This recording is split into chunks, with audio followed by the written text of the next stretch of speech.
I recently just sold all of my Canon DSLR gear and moved into the Fuji X series system, and I kind of regret it.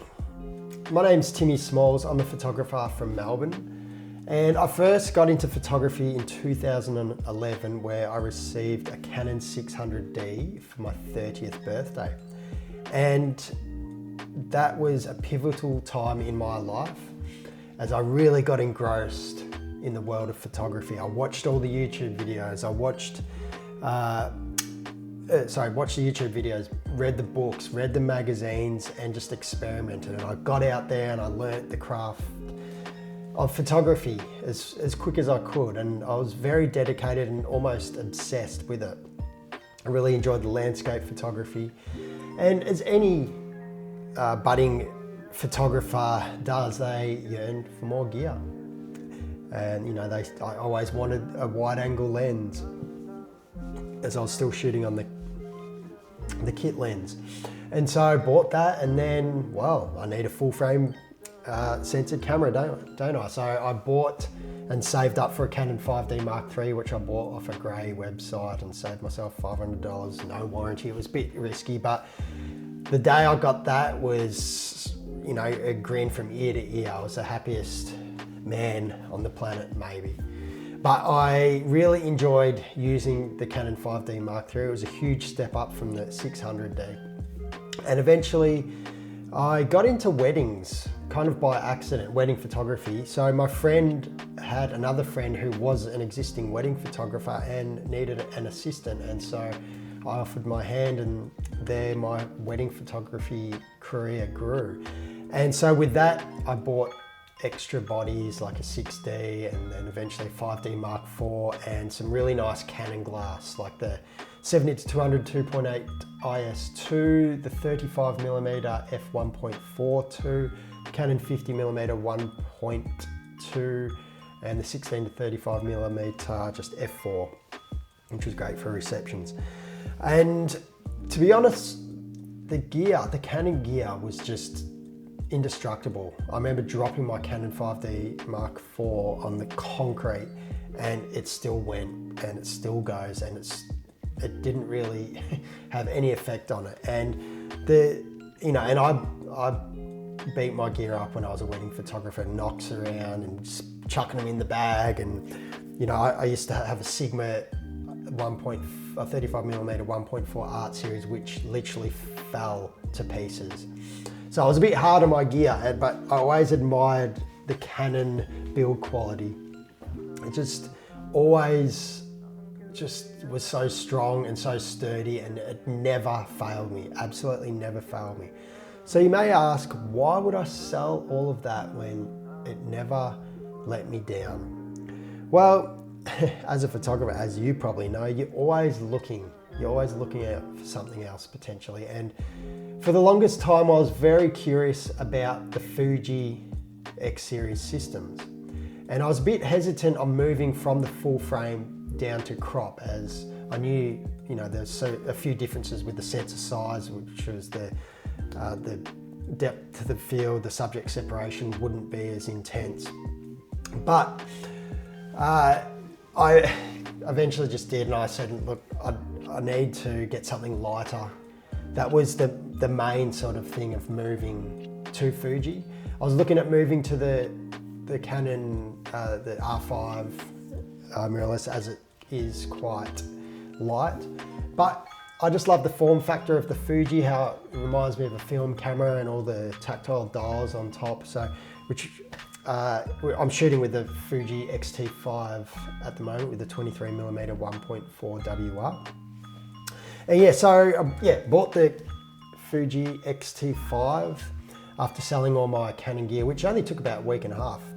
All the old Canon DSLR equipment is still in high demand, and it's dirt cheap. So it's a great way to get into some full frame photography, by the way.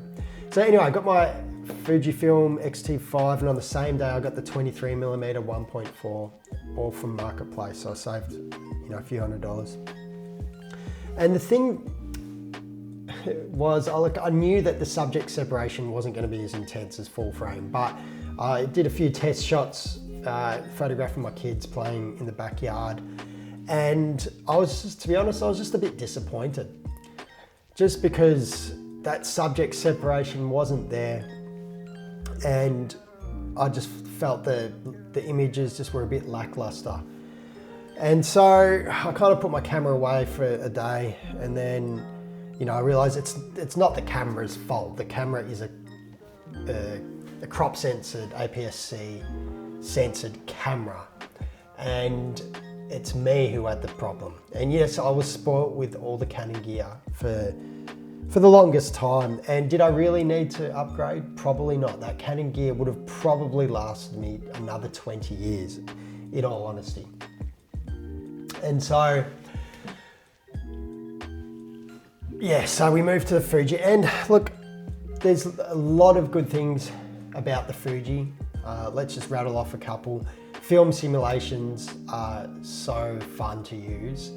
The fact that I can photograph stuff for my personal work, for my Instagram, and shoot in 16:9 ratio and post straight to Instagram essentially from my phone, all edited with the Fujifilm simulations, that's a game changer. I absolutely really enjoy that.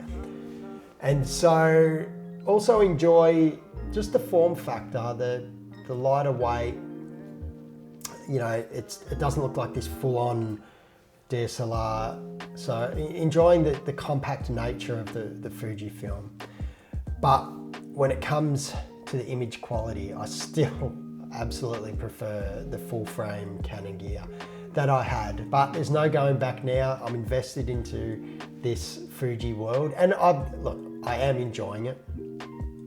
I just need to buy some of the portrait lenses like the 90mm or the 56, just so I can really get some of that nice bokeh background, photography. And so it's look, you know, in hindsight, I probably didn't need to move and sell all my gear. The Canon gear I had was absolutely stunning. It never let me down. It never held me back as a photographer. It was just my interest in moving to another system. And so I guess my advice would be, you know, spend a bit of time thinking if you actually do need to move, you do need to sell everything, because, you know, you might regret it. And the camera that you have at the moment, if it's not holding you back from anything, maybe you don't have to sell it. But on the flip side of that, I understand that new gear can give you, you know, new experiences and inspiration to get out there and shoot, of which it did for me for a few weeks, but I've kind of stepped back to not photographing as much, which is a bit of a pain. I mean, life is busy.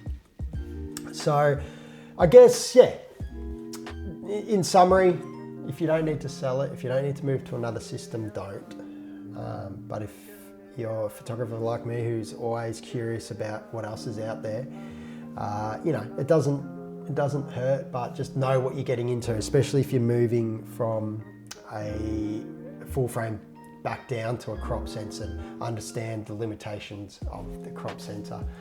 Anyway, thank you so much for watching. This is my first video. Please subscribe if you got any value from this, and we'll see you on the next one.